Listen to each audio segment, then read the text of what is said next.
ఈరోజు రైతింటి వంటల్లో చేయబోయే వంట పేరు కరివేపాకు చారు. దీన్ని ఎలా చేయాలో చూద్దాం. కావలసిన పదార్థాలు: చింతపండు, పల్లీలు, మెంతులు, జీలకర్ర, ఎల్లిపాయలు, కరివేపాకు, ఎండుమిరపకాయలు, శనగపప్పు, ఆవాలు, రుచికి సరిపడా ఉప్పు. ఇందులో నేను గరం మసాలాలు అస్సలకే యూజ్ చేయట్లేదు, ఎందుకంటే చిన్నపిల్లలు చాలా ఇష్టంగా తింటారు కాబట్టి. ఇప్పుడు ఎలా తయారు చేయాలో చూద్దాం. కరివేపాకును ముందుగా ఇలా బాగా అన్నీ తెంపుకోవాలి. ఒక గిన్నె తీసుకొని అందులో చింతపండు వేయాలి. చింతపండు వేసాక బాగా కడుక్కోవాలి ఒక 2 టైమ్స్, ఎందుకంటే దాని మీద ఏమన్నా చెత్త ఉంటే వెళ్ళిపోతుంటుంది. ఇలా కడుక్కొని పక్కన పెట్టుకోవాలి. 2 టైమ్స్ బాగా కడుక్కోవాలి, అప్పుడే నీట్గా ఉంటుంది. పొయ్యి మీద మూకుడు పెట్టుకొని మెంతులు, జీలకర్ర ఇలా వేయించుకుందాం. వేయించుకొని మిక్సీ గిన్నెలో వేసుకుందాం. ఇప్పుడు చింతపండు బాగా పిసుక్కుందాం. చిక్కగా ఉండేటట్టు పిసుక్కోవాలి, మసలడానికి చాలా టైం తీసుకుంటుంది లేకపోతే.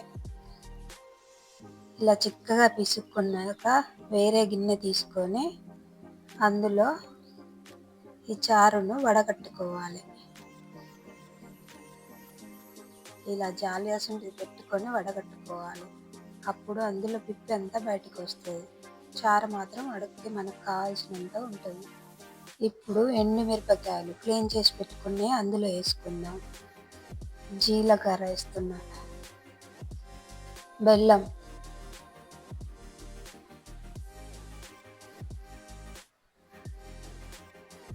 పసుపు, ఆయిల్, ఉప్పు,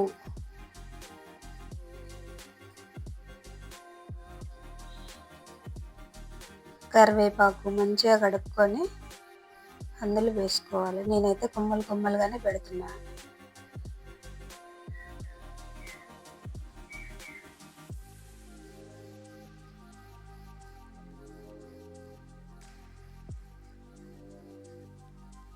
మెంతులు, జీలకర్ర వేయింపుకున్నది మిక్సీలో వేసుకొని గ్రైండ్ చేసుకున్నాం. పౌడరు ఇలా చూడు ఎలా ఉంది, అది కూడా పులుసులో వేసుకున్నాం. ఇవన్నీ వేసుకున్నాక ఎల్లిపాయలు గ్రైండ్ పట్టుకుందాం మళ్ళీ ఒక్కసారి. ఆ పేస్ట్ కూడా చారులో వేద్దాం, మసలే చారులో, అప్పుడు చాలా రుచిగా వస్తుంది. ఇలా ఒకసారి అంతా కలుపుకుందాం. ఇలా బాగా కలుపుకున్నాక సిమ్లో పెట్టి మసలనిద్దాం. చూడండి చాలా బాగా మసులుతుంది, చిక్క పడ్డది.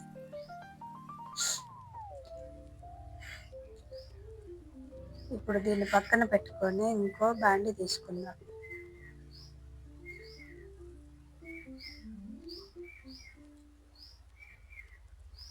ఇలా ముక్కుడు తీసుకొని అందులో ఆయిల్ వేసుకుందాం. కొంచెం చారునే వేసుకోవాలి, ఎందుకంటే చారు కదా, అప్పుడే కొంచెం మంచి టేస్టీగా వస్తుంది.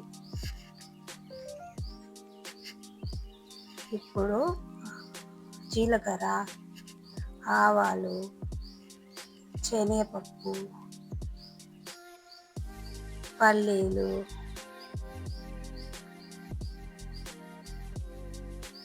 ఇవన్నీ వేసుకుందాం. ఎండుమిరపకాయలు,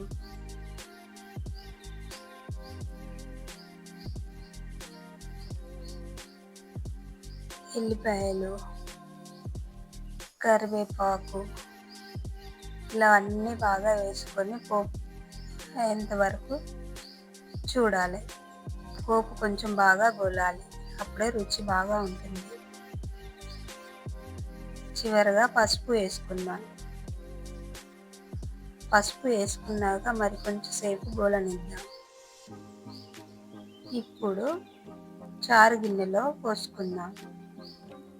చూడండి పోపు ఎంత బాగా వచ్చిందో. మరి మీరు కూడా ఇలా చేస్తారా?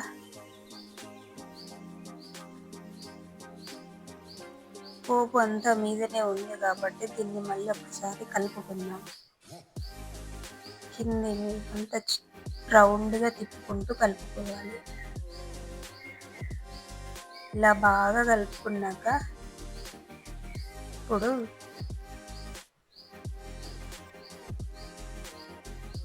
పోపు అంతా బాగా కలుపుకోవాలి. ఇప్పుడు వేడి వేడి అన్నం ప్లేట్లో పెట్టుకోవాలి.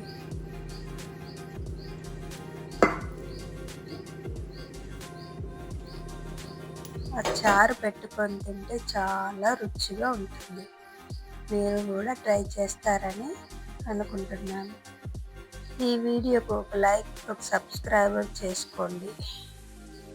మరొక వీడియోలో కలుసుకుందాం.